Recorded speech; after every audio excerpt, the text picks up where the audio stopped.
吸血行動リズムの雨に打たれて鳴らす歌は君の顔添い手に届いて今握っていますか五線譜の愛よに僕らは言葉にできない叫びを天使がもげたって伝えなくちゃ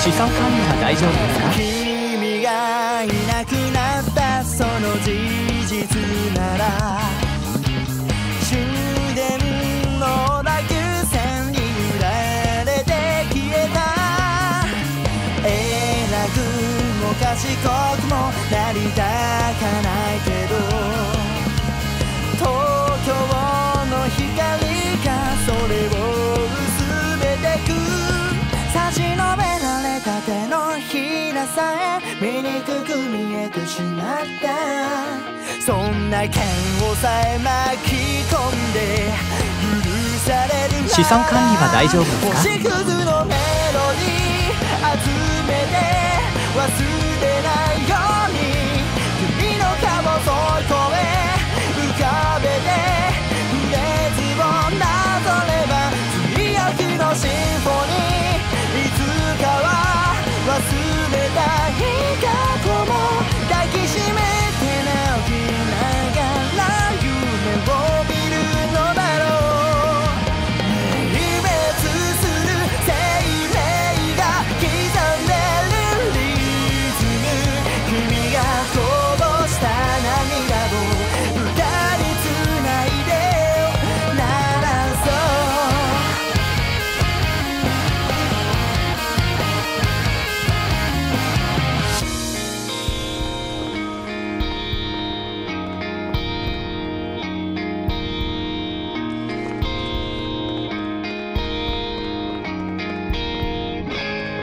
リズムの雨に打たれて鳴らす歌は君の顔添い手に届いて強く握っていますが家政婦の愛路に僕らは君が叫んでいた痛みを命が尽きたって伝えなくちゃ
慌てない慌てない商品は逃げないっすよ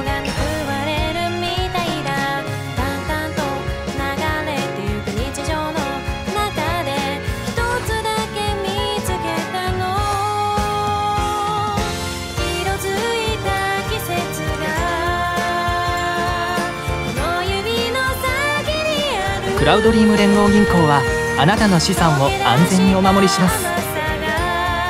二人を包み込んで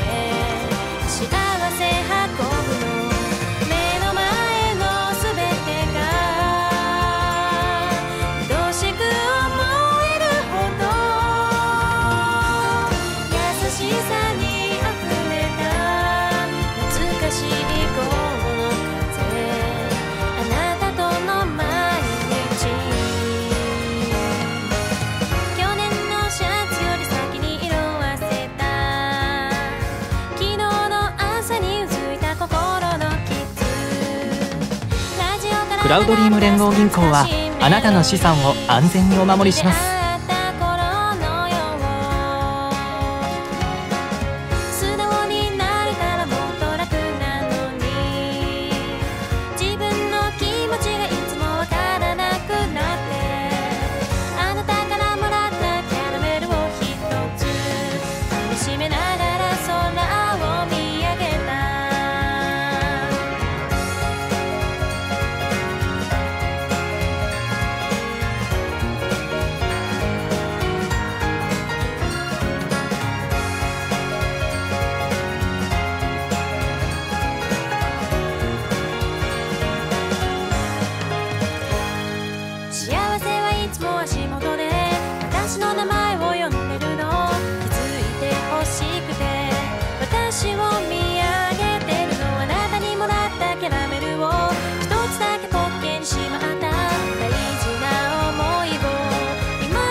クラウドリーム連合銀行はあなたの資産を安全にお守りします。高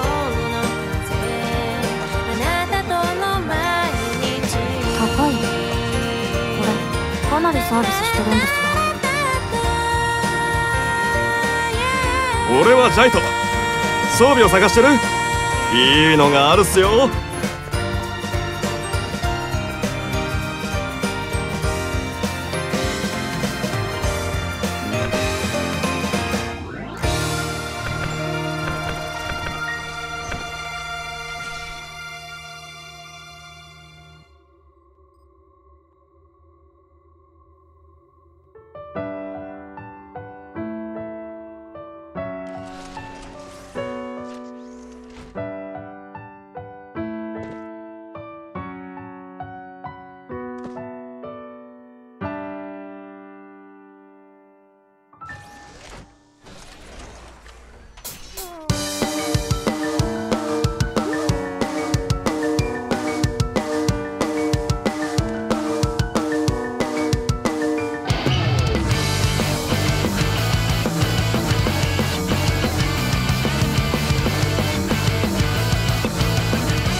子供の頃に君が海岸で拾ったボロボロで色あせた紙切れの束、これからのことやがれどであるのかも全部書いてあった。その通りにあった君はその力もううまく笑えない好き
高い。これかなりサービスしてるんですよ。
俺はジャイト。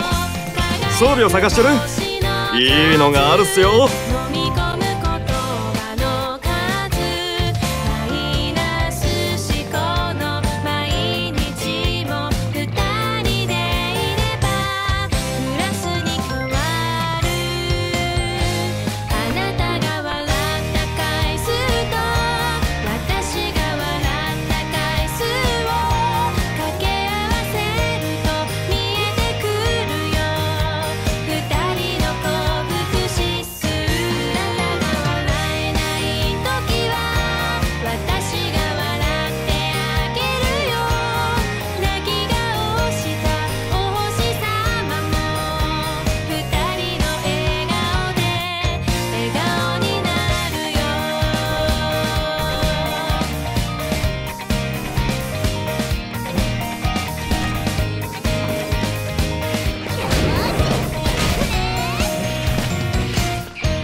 きしめた距離で君のその白い肌に反射する虹色の光同時になる僕の鼓動で打ち上げた光と音が君と僕とが重なる愛を歌うカルテット僕は光栄で花火さんにありがとう赤く赤く染まった方がしてくれて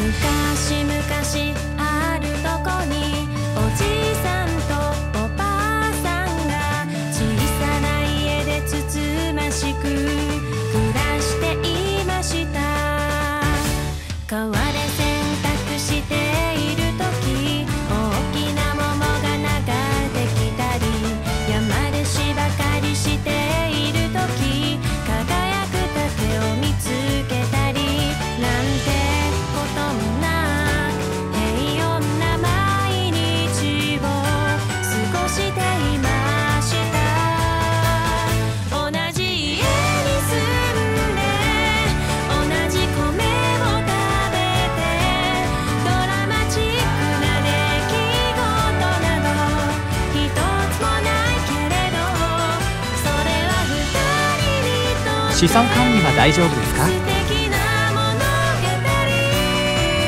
おやすみめでたしめでたし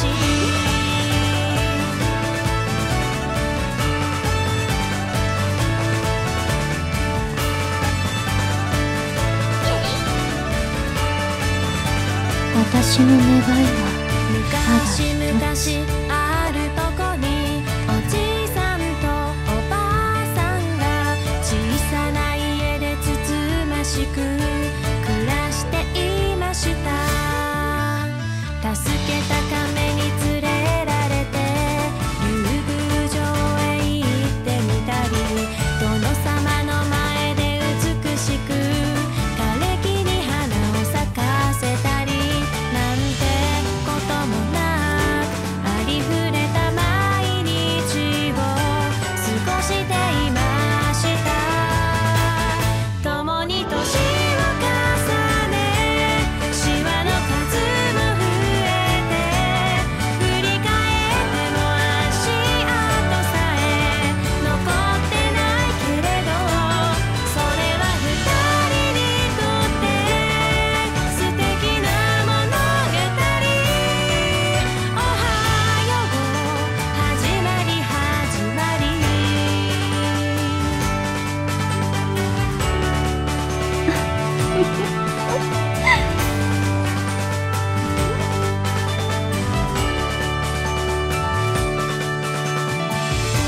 落とし物は探さずに見返りは求めずにほんのささやかな幸せは勝ち合って歩いてきました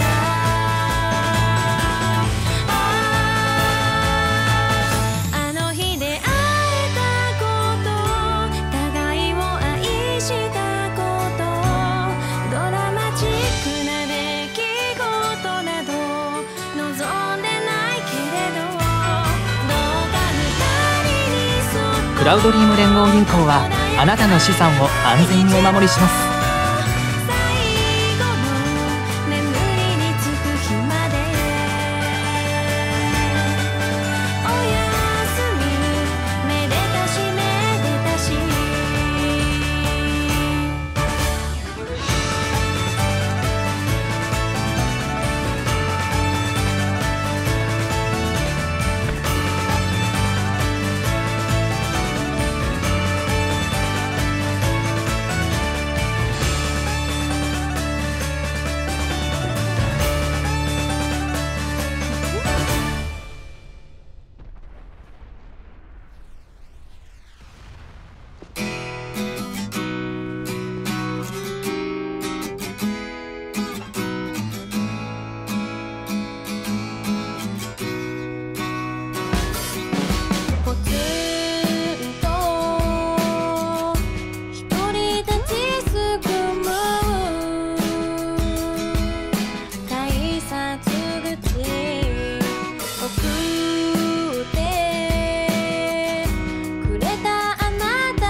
おおお、ふーん。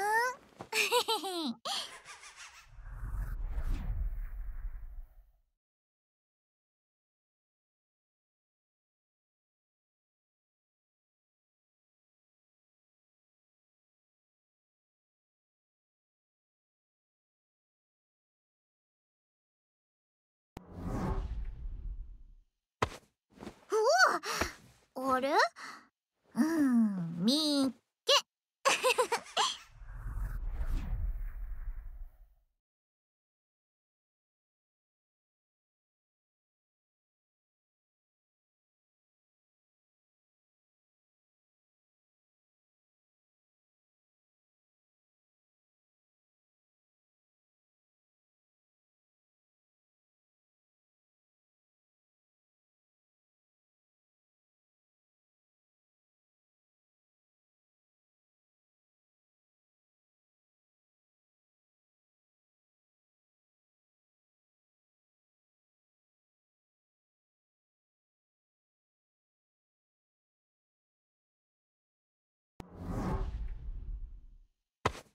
おおお、ふーん。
あれ、みっけ。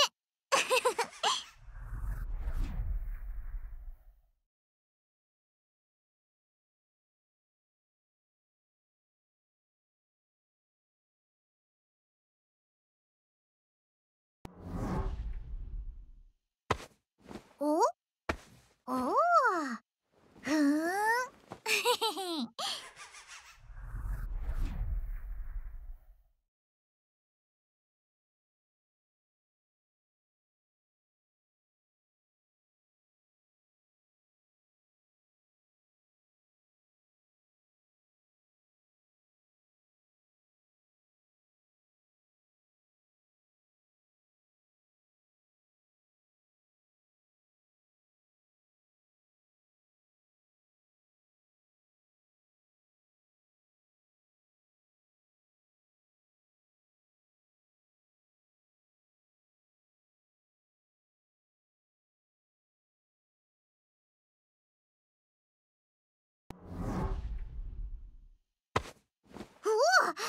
あれ、みっけ。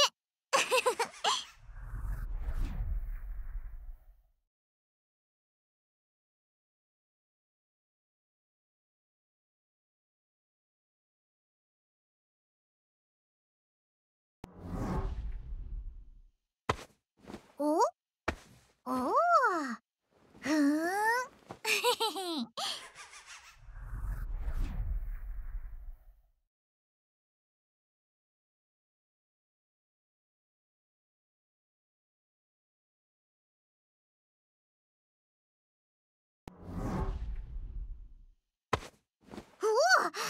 あれ、みっけ。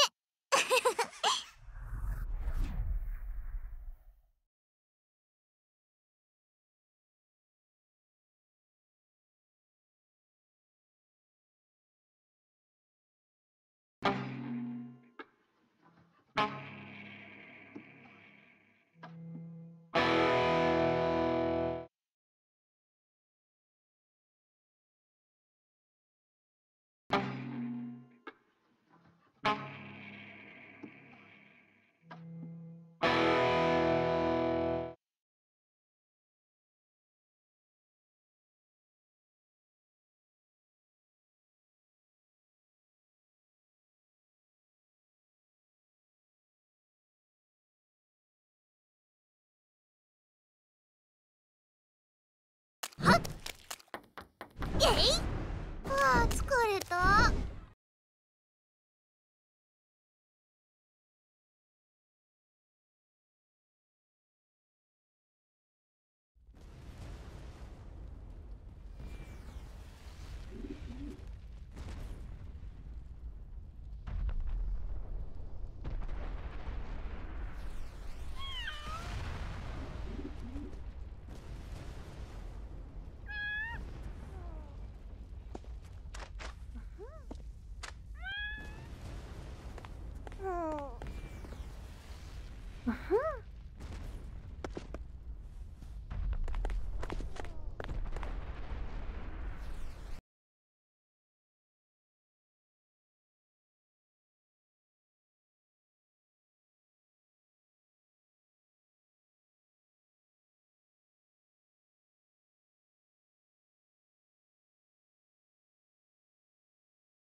As many of you will doubtless know by now, Star Wars Battlefront 2 was a little bit of an overreach on Electronic Arts' part, thanks to its decision to tie in-game progression to a glorified gambling loot box system. Battlefront 2's star cards were obtained randomly in boxes that could be purchased for microtransaction money, but the whole thing was such a controversial shambles that EA switched the microtransactions off and had to tone down the grinding to make the thing bearable. Well, after many months, EA Dice is back to tell you that revamped progression is coming soon. A major Star Wars Battlefront 2 update is cleared for takeoff. Wahoo! Does anyone care anymore? I mean, I guess I care enough to make this video, so there is some caring going on, but I don't think I'll turn the game on again. So what do we got going on with this update? With this update, progression is now linear. Star cards or any other item impacting gameplay will only be earned through gameplay and will not be available for purchase. Instead, you'll earn experience points for the classes, hero characters and ships that you choose to play in multiplayer. If you earn enough experience points to gain a level... Hang on, this sounds like a real video game. This amazing revelation is just a regular normal video game that plays out like normal video games do. Has it really taken them this long to work out that's what people who play video games want? Games that are like games. Sorry, I mean amazing! Crates no longer include star cards and cannot be purchased. Crates are earned by logging in daily, completing milestones and through time challenges. Inside of these crates you'll find credits or cosmetic items such as emotes or victory poses, but nothing that impacts gameplay. So basically the loot boxes are still in there, but you earn them in-game, you can't buy them, and there aren't gameplay affecting star cards in them. I mean, that's all pretty decent. Starting in April, you'll be able to get appearances directly through in-game credits or crystals. The first new appearances are coming soon, meaning you'll be able to grab new looks for your heroes and troopers directly by using either credits earned in-game or crystals available to purchase in-game and through first-party stores. If you've ever dreamed of being a part of the Resistance as a Rhodian, your chance is right around the corner. Okay, couple things to unpack here. First things first, you had your chance to play as a Rhodian in Battlefront 2015. Seems to me like they're just taking the ideas from that one and plonking them in this one for either a grind or a costly markup. Also, I distinctly remember Electronic Arts saying they couldn't do cosmetic microtransactions because nobody wants a pink Darth Vader and it would all mess with the canon. People did point out at the time that Battlefront 2015 had cosmetic unlocks and that EA was talking bullshit, but it's nice to know that EA will happily go back on its word and hope we've all forgotten about it. Because AAA games need to have microtransactions as some sort of fucking obligation, they gotta be in there somehow, and EA's realised it's got no choice but to tie microtransactions to cosmetics, despite bullshitting us earlier and saying that was impossible. From a PR perspective, it's definitely better to go the route they're going because this sidesteps the whole loot box controversy altogether. But nonetheless, it leaves EA with egg on its face because it said this quite literally couldn't be done. I'll try and lower my cynicism levels to as low as they can go.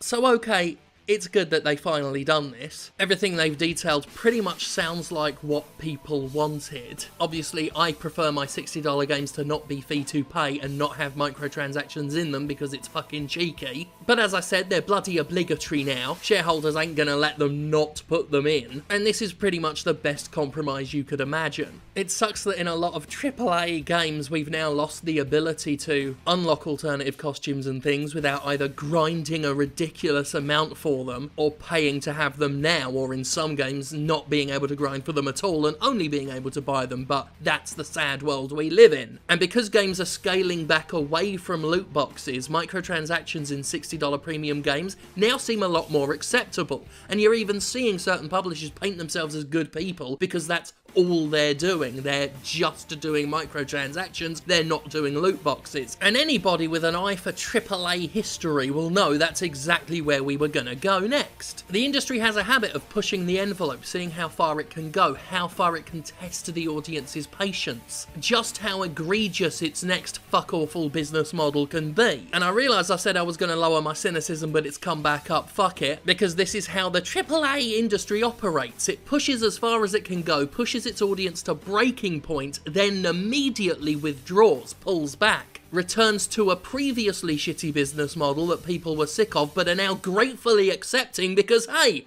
ain't as bad as it could be, ain't as bad as they were going. And I realise that some people are going to think I'm being ungrateful here, that I'm being a curmudgeonly stick in the mud for not patting EA on the head and calling it a good boy for just putting microtransactions in its premium game instead of loot boxes that you pay for. But fuck being grateful for this. For a game that came out last year to finally get an update in April that'll make it playable and interesting and maybe even fun, who knows? For me, it really is a case of too little too late. I long ago lost interest in that drag of a game, and I can't say I'm particularly interested in firing the game up again in April. What is it they say? First impressions are important? They're bloody crucial, mate. And EA completely dropped the basket of dicks on that front. So personally, I'm just going to wait for Battlefront 3 and hope that it comes packaged with a pink Darth Vader.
Before we get on with today's review of video games, I'd like to give a big shout out to my dad, who starts a newly appointed term today.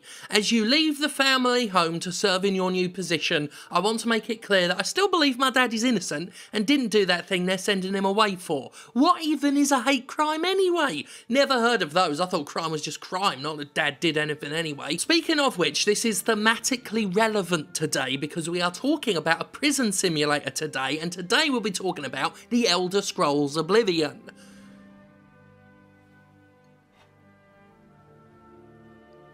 Oh, 17. The Elder Scrolls Oblivion is a game all about being a prisoner in a prison, you see.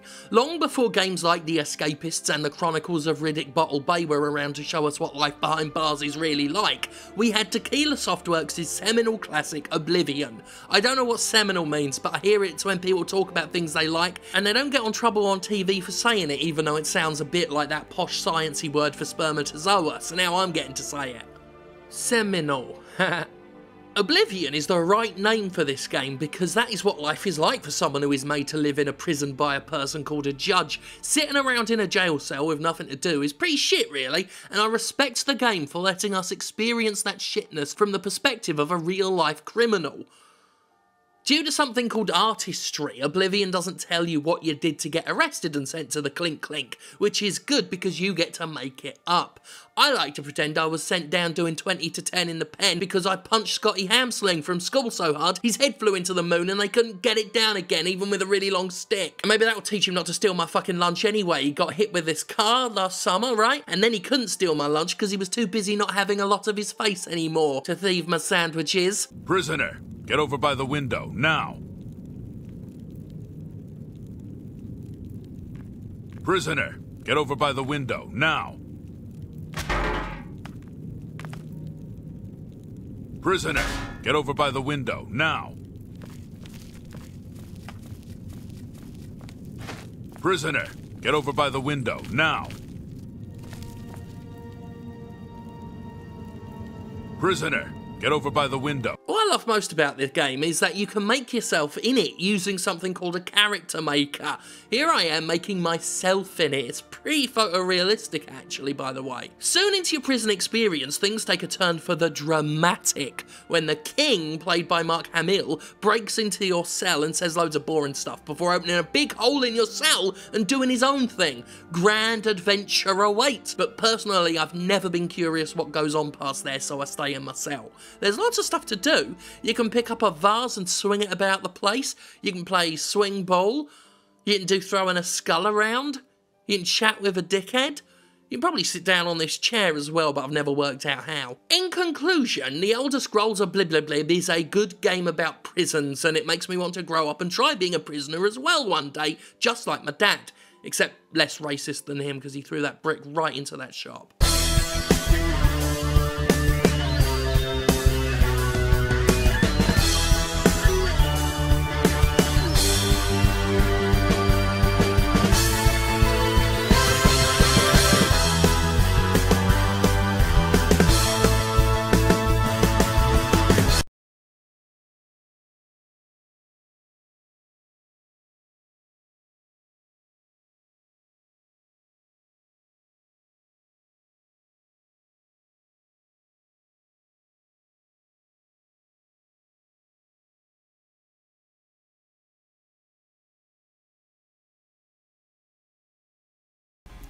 Hey guys, JK here. Just wanted to kind of update you on my polls. So I did the step 3 of the 3-step banner, got myself a Bashosen, and then I went over to the 9-step banner and did the first 2 steps, as you can see here, and I actually got Dark Princess Yomi. So I was not able to get Forcus or Sakura, unfortunately, but at least I got 2 of the featured units who were originally on the 3-step banner anyway. So just wanted to kind of showcase them here, and the reason I didn't record it is because I don't want to necessarily have to make a video every time I get the impulse to pull, so I will definitely show next week's banners with the 3 steps and show it all and everything, but this time I just wanted to kind of like impulsively pull it because I wanted something to kind of build up and farm for. So anyway, that's my reasoning. You can take it or leave it. So I basically have them both at job 1 only because I only pulled 1 copy of each. This is my best Shosen. Of course, I do have the gear at least at 3 stars so far. Hopefully I can get that up to 4 stars soon. We'll take a look at the specific ability for her master ability, because it's actually a very nice support. What it does is it gives physical attack and dexterity by 50% to surrounding allies or nearby allies, I guess. And it also gives them 30 evade, which is pretty huge. So I want to just kind of showcase that. Won't be able to really see the evasion probably at work, but you know, just imagine 30 is pretty good there. And then here we have Dark Princess Yomi with her 3-star bow. Of course, I'm going to keep farming this until I get up to 5 stars. And this one's a AoE lightning attack, thunder element attack. So this is kind of like pretty cool to have a dark unit that can also do some lightning attacks as well. So there's no real special properties attached to this one, I think, but it's a nice AoE and elemental flexibility is always nice. Another cool thing about this one is that if you can see on the left here, it looks really cool. Like the bow has like a little candle flame effect there. If you go to like a regular bow, this is what it looks like. It's pretty boring and plain. But if you have her specific bow, it has like a really nice art effect here. So just want to kind of showcase these 2 real quick. I mean, neither of them have unique jobs, so you know, you're not going to see anything completely new or anything. But yeah, let's just go ahead and see. Let's go to the mastery level here. Oh wait, what am I doing? I'm gonna have to do it offline because I'm actually trying to showcase 2 characters at the same time.